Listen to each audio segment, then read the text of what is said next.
Table for two, please.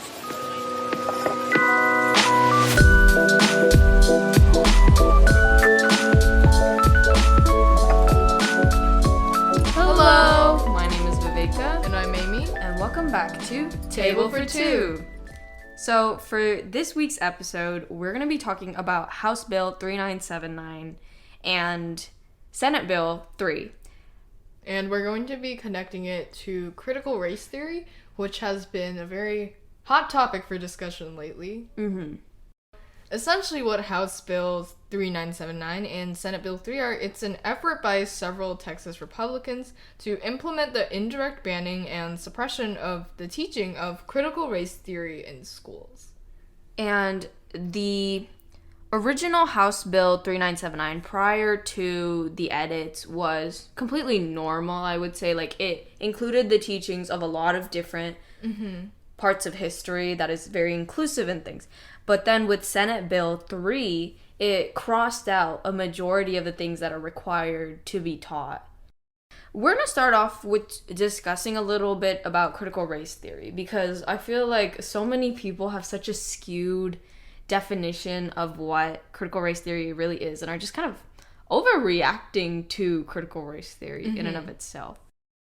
Critical race theory is an intellectual movement and a framework of legal analysis according to which, 1, race is a culturally invented category used to oppress people of color, and 2, the law and legal institutions in the United States are inherently racist insofar as they function to create and maintain social, political, and economic inequalities between white and non-white people.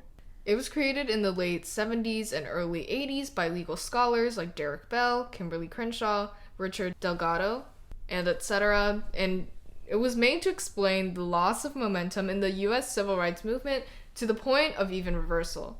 Critical race theory emphasizes system features of the legal system that, quote-unquote, perpetuates race-based oppression and white privilege. Critical race theory is important. Like, this is extremely important because it provides a thorough, realistic, and updated view of how white racism works in the United States. Because, you know, in the past, it was very blatant because of slavery. But now we've definitely moved on from slavery, but we're still a racist society. Like, the United States is inherently racist. Due to the systems that are still in place and haven't changed since then. Exactly.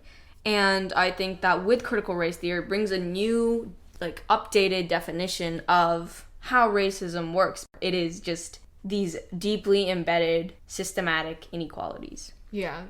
So it's kind of just ignoring the plight of people who are marginalized, which in and of itself is just such a terrible thing to do. Yeah. Because that's why these systems are still in place. No one cares enough to change them.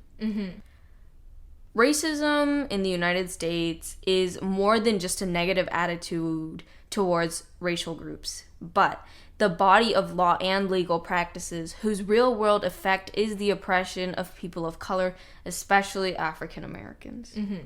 And critical race theory allows people from marginalized backgrounds to understand that systems and policies in place in the United States make their lives so much more difficult and the social inequalities that they experience as well. This is definitely why I feel like education is power, because by understanding how this affects you, you can identify, you can understand, and you can stand up for yourself. Like, it is definitely a tool that you can use to just push for equality and equity for yourself.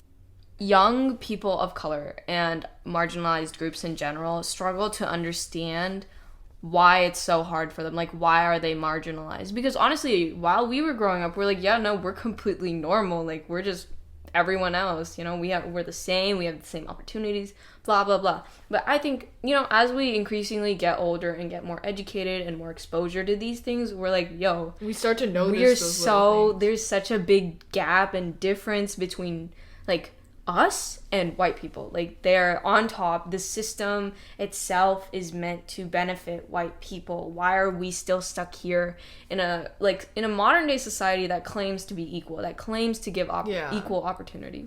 And like, you start to notice things as a kid that you didn't realize. For sure. So critical race theory kind of came out of nowhere. I mean, it was here for a while, but it came to headlines quite recently, I feel like. And it's like everybody started using it all of a sudden. Became a buzzword. And it's, I feel like now just being morphed into something that it's not. Like, it's being an umbrella term without actual thorough research and understanding. Yeah. So, it definitely started becoming popular because of the opposition of critical race theory being taught in K through 12 schools. It was created out of the fear that especially white students, but students as a whole from certain groups, will learn and internalize these damaging and self-demoralizing ideas that makes them feel guilty and responsible for the marginalization, discrimination, and oppression of colored people. But, like, that's untrue. Okay. In this context. Look, little Timmy today has done nothing wrong. He's inherently privileged, and if he continues to use his privilege to perpetuate societal standards, I think that then he is guilty, he's a racist. But, like, inherently the blame falls on, like, the forefathers, you know? The people who set up this country and made the country this way. Yeah. But if you're someone who's white and acknowledge your privilege and use it to better, like, push for equality and equity, that is not something you should Or you just, like, don't be racist was the bare minimum. The literal bare minimum. Like, yeah. You don't have anything to be guilty of. Exactly. But, like, that's also a reason why critical race theory needs to be taught. Because it will teach white students that, you know... You're not responsible for these, but we can never let this happen again. Yeah. A good example of critical race theory being applied in an out-of-school context is the 1619 Project created by the New York Times magazine. So here's the quote that explains it from the New York Times. The 1619 Project is an ongoing initiative from the New York Times magazine that began in August 2019, which marks the 400th anniversary of the beginning of American slavery. It aims to reframe the country's history by placing the consequences of slavery and the contributions of Black Americans at the very center of our national narrative. Nothing wrong with that. Yeah. There's no way we can talk about American history without, like, acknowledging, like... The contributions of Black Americans to setting up this country. As well as, like, how they were pushed to do so through oppression, slavery, all of that. All, like, without their consent, without their permission. And there's they also... were enslaved, Now, I also want to just briefly touch on how critical race theory is shown in school, because I feel like so many people get so riled up about it. But, like, in reality, I feel like critical race theory goes... It's not even, like, taught. Slavery is bad, and we should never do it again. That's literally it. That's it. And we learn about, like, 3 people in the civil rights movement. We don't learn about, like, all the other activists that work towards them. And, like, the extent of critical race theory, it's, like, you don't even know. I didn't even know I was being taught critical race theory. Like, I thought that was just a given. Like, I feel like critical race theory was definitely, like, by definition was something I had to learn outside of school. Because that's how I learned about it. It's literally just them being like, don't do this again. We can't let history repeat itself. Like, that's it, I feel like. It's nothing much. Yeah. I don't know. People just, like, really make it out to be a big deal, but it's not taught, like, it's not taught face front. Not face front, like, what is that? Yeah, and the extent of critical race theory being taught, just literally, it's, like, half a unit about slavery, how Lincoln saved America or whatever, and that's it. That's all that's being taught to us. And it just stops there. We don't even talk about, like, the Japanese concentration camps, the pushing out of indigenous people from their land, etc., etc. Like, all of that stuff is, like, barely touched on for us. Or it's, like, really patchy, or it just, like, cuts out large parts. Because, like, for example, Native Americans, like, the literal genocide of the indigenous populations in America has been so vast, so brutal, and so suppressed. Like, the actual coverage and the actual records and teaching of it has been... That is how America was built, yet, like, we don't talk about it in school. We just ignore it, act like it never happened. And, like, the racism that occurred during, like, World War I, especially World War II, as well as, like, you know, when the California Gold Rush, there was racism there as well. Big time. And there has been, like, so many different, like, instances of things that and happen. laws that perpetuated racism. And like, you should watch the Try Guys videos. I think Eugene made a video on during AAPI month. Eugene from Try Guys made a pretty good video about that. So HB 3979 actively restricts the teaching of critical race theory and important pieces of history. So now, what is the impact of these types of bills, which have been in motion in legislatures and just governments all around the country? The biggest issue with the banning of HB 3979 is that students are going to be taught this skewed revisionist version of American history where the past and the history of the United States, it's largely ignored. And misportrayed. Yeah. We are not going to be properly discussing and teaching Indigenous history, Black history, Asian history, Latinx history, and other marginalized groups' history. Yeah, and teachers, they're going to avoid teaching these subjects out of fear for parent or administrator complaints because they have to self-censor their lessons for this bill.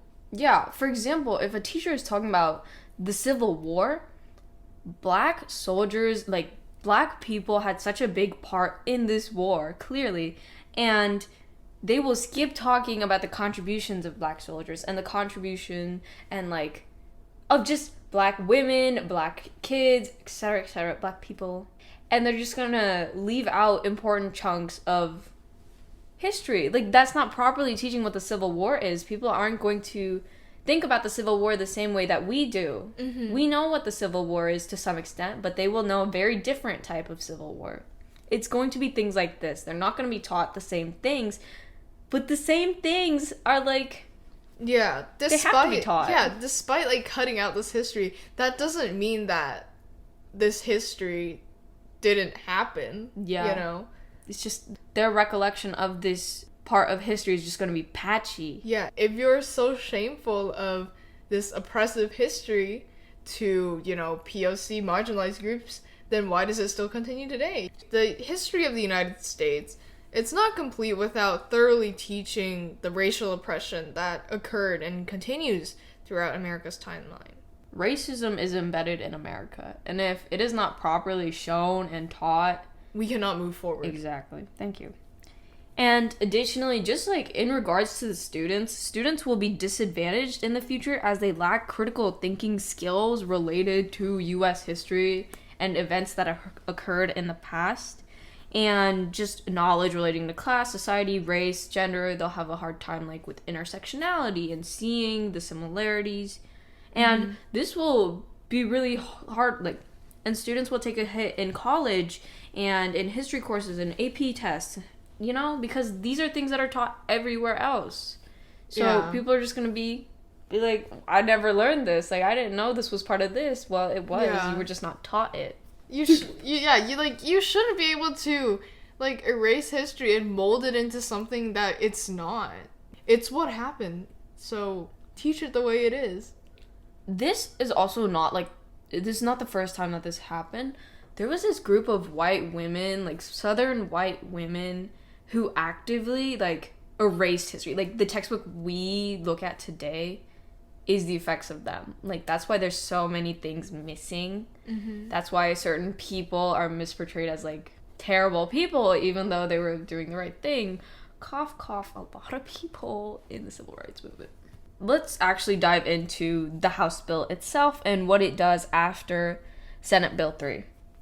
So we took this quote from El Paso Matters, which says, legislation restricting education about racism, which comes in the wake of nationwide protests against the police killings of Black Americans, is about more than banning critical race theory.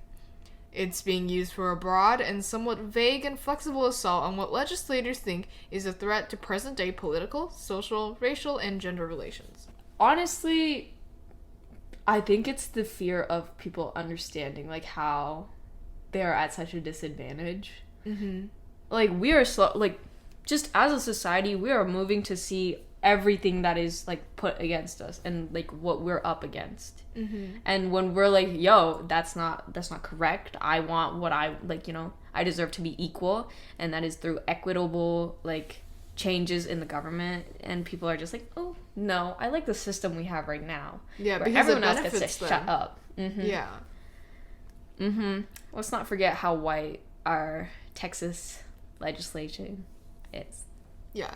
Now I'm just going to read off everything that House Bill 3979 bans the requirement of teaching. The history of Native Americans, the writings of George Washington, Ona Judge, Thomas Jefferson, Sally Hemings, and any other founding persons of the United States, writings from Frederick Douglass's newspaper, The North Star, the Fugitive Slave Acts of 1793 and 1850, the Indian Removal Act, Thomas Jefferson's letter to Danbury Baptists, William Still's Underground Railroad records, historical documents related to the civic accomplishments of marginalized populations, including documents related to the Chicano movement, women's suffrage and equal rights, the Civil Rights Movement, the Snyder Act of 1924, and the American Labor Movement, the history of white supremacy, including but not limited to the institutions of slavery, the eugenics movement, and the Ku Klux Klan, and the ways in which it is morally wrong.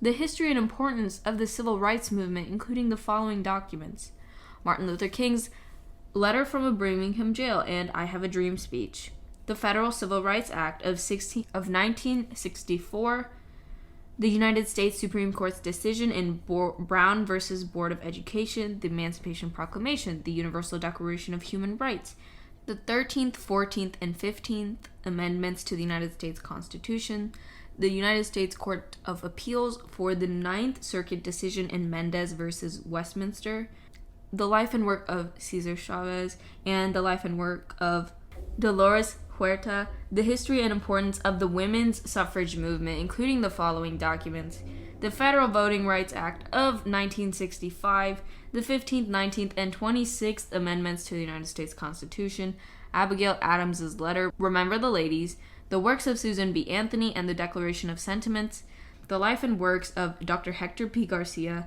the American GI Forum, the League of United Latin American Citizens, and Hernandez v. Texas. That is everything that is not required to be taught anymore. A lot of these things I wasn't even taught in the past. I was taught, but I was taught in California. Like, documents of so many important people, moments, movements, recollections of history in the United States. And it's going to teach revisionist history. Like, imagine the next generation, like, literally going through, like, history class and not even knowing I Have a Dream speech. And to know that, like, some of my friends' siblings won't know what that is. They'll be like, who's that? Yeah, like... My mouth would drop. The thing that education centered on the most during the civil rights movement, as, like, for the education that we received from school, and, like, not needing to teach that is, like, I can't describe it. It's just shocking. Like, then what is there to learn about American history at this point? Because American history is built off of, like, the backs of people of color. And marginalized especially groups. African Americans and Black Americans. It's just shocking.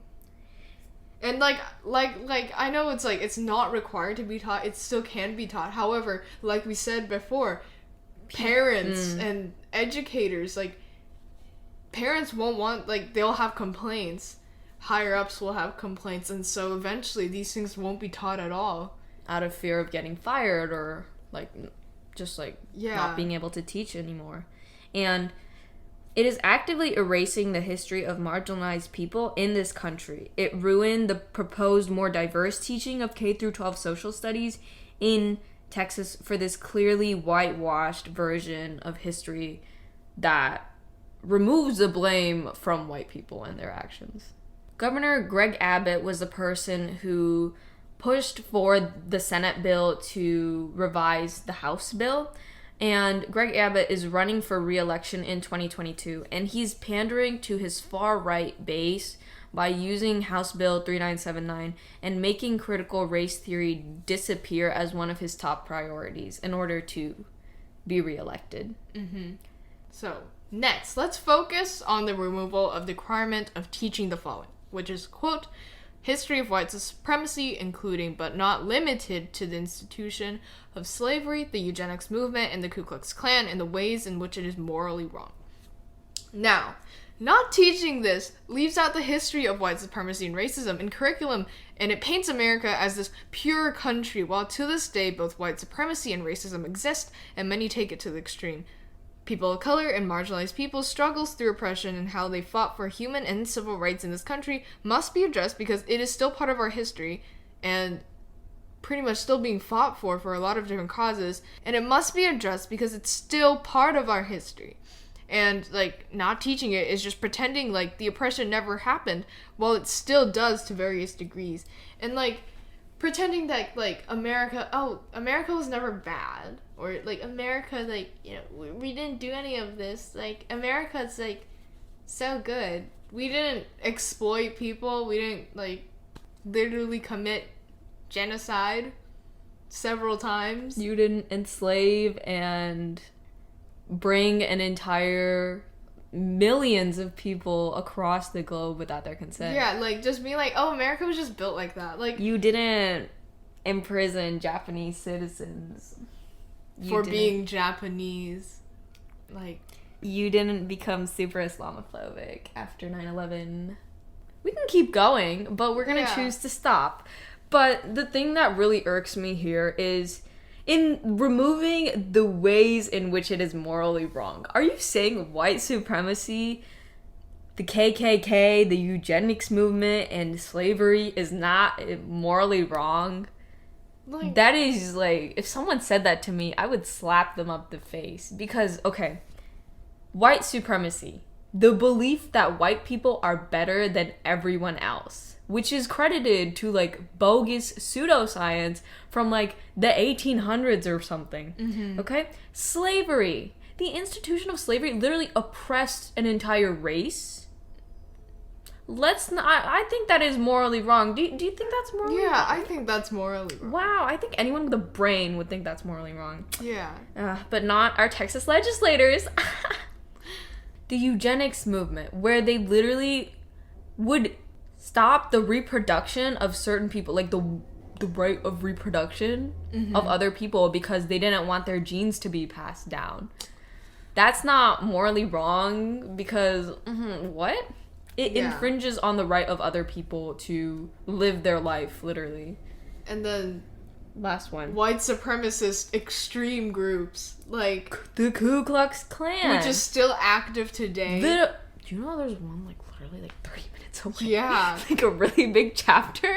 Yeah. Like, it's so concerning. Yeah, we live in a region of the United States where there is a particular amount of white supremacist groups. There is a large chapter of a certain white supremacist group near us. Mm-hmm. And it's kind of scary. No, it's not kind of scary. It is scary. Because, like, literally, my family will be driving and, like, one of us would need to pee. But, like, then we'd see a Confederate flag and we're like, we can hold it in. Don't you worry about it. Mm-hmm. We don't make eye contact with certain people because we're like, they're gonna shoot our head off. Like, that's not normal. And just, like, the implication of saying that white supremacist groups like the Ku Klux Klan, who literally dragged out people and killed them and, like, do cult-like things. Are you saying that the Ku Klux Klan was morally correct? Are you saying that that validates the killing of Black Americans and just other people of color in general? Yeah. I think that if you truly believe that the teaching of these things is morally correct, you should not be an educator. You should not be anyone remotely near law-making institutions. Let's also spotlight the ignorance of, quote-unquote, other perspectives and suppression and ignorance towards the people who spoke out. According to the Austin American-Statesman, after hearing the testimony from around 70 people, the majority of whom opposed the legislation, the community approved it 6-1 with only one Democrat present, Senator Eddie Lucio Jr. of Brownsville, voting no. So you're telling me there was 70 people, most of whom were like, let's not. But the board was still like, let's. Yeah. No. That, like, the voice of the people means nothing to the legislators? Doesn't sound very American to me. Doesn't sound like a representative democracy to me.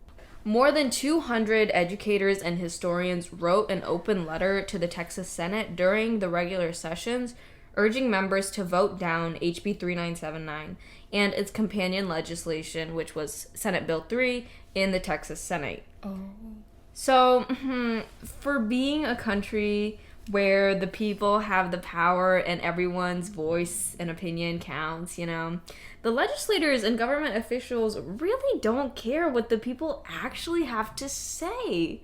Because if this many people came out to say something, if this many people wrote a letter expressing their strong dislike of this legislation, especially with a background in education, with a background in history, like, you should maybe take a nice look at it and consider it and why it is probably better than your legislation, wouldn't you?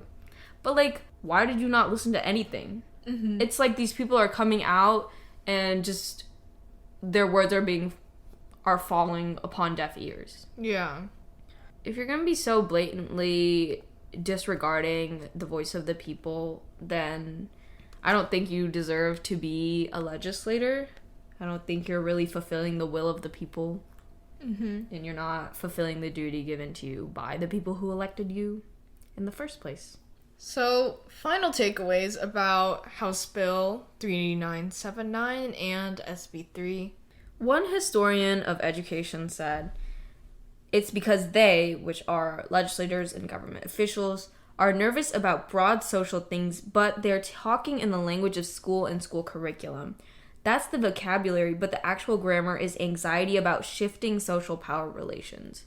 When people start to finally speak up against the injustices and the social inequalities that are perpetuated through a legal system, people get scared because they're challenging the system that has worked to benefit white people in the first place. And by passing bills like House Bill 3979 and other bills that are inherently racist or ban the education of history properly, I think that is their way of trying to suppress everything once again. Yeah, and we can't just leave this part of history out. Like, people need to learn from this. And we need to understand the faults of the past to ensure that the same mistakes won't happen in the future. And, like, having all of this erased and just not being taught to future generations is, like, it's a slap in the face, honestly. Literally.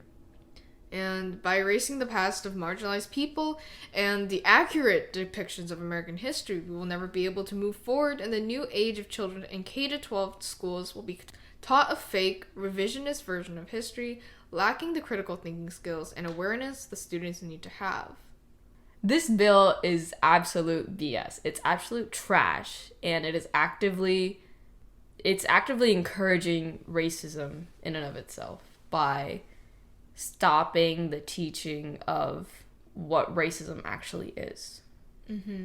I urge people to actually go through and research about critical race theory, research about how legislators are implementing these kinds of bills that are just stopping the teaching of critical race theory. And like we said, it is not taught the way that you think it is in schools. Yeah. Students are not actively being taught that white people are bad. They're being taught that, hey, this stuff happened. It is credited to white people, but we need to move on and learn for the better so the same things don't happen. Yeah. But by banning these things, the same things are going to happen again. Yeah, like, this critical race theory, it's not telling white kids that you are responsible for all of this. No, it's just saying how, they benefit from this system while people of color, marginalized groups don't and get pushed down. Like, they're not responsible for this. That's not what this bill is teaching. We urge you to go to your local school district, your school board meetings, and speak up about these kinds of things. Speak up as to why critical race theory needs to be taught in school, why history needs to be accurately depicted in school. And yes, that is all. In a future episode, we will be discussing a new bill that is going to actively take place on September 1st, which allows the carrying of guns and other firearms publicly without the requirement of a license or proper training. So, with that being said, this concludes today's episode. We know that this was kind of a heavy topic, but I think that people need to understand that this is happening. This is not something that's, far off. In 10 years, kids are going to be wondering who Martin Luther King Jr. was, and you will be baffled. Yeah, if this bill is continued. See you next week. Alright, so we'll see you next week with a new episode on study tips to prepare for the new school year. A very big jump from what we talked about today. But still, I guess they connect. They're both education related. So, with that being said, my name's Viveka. And I'm Amy. And we're signing off. Check this.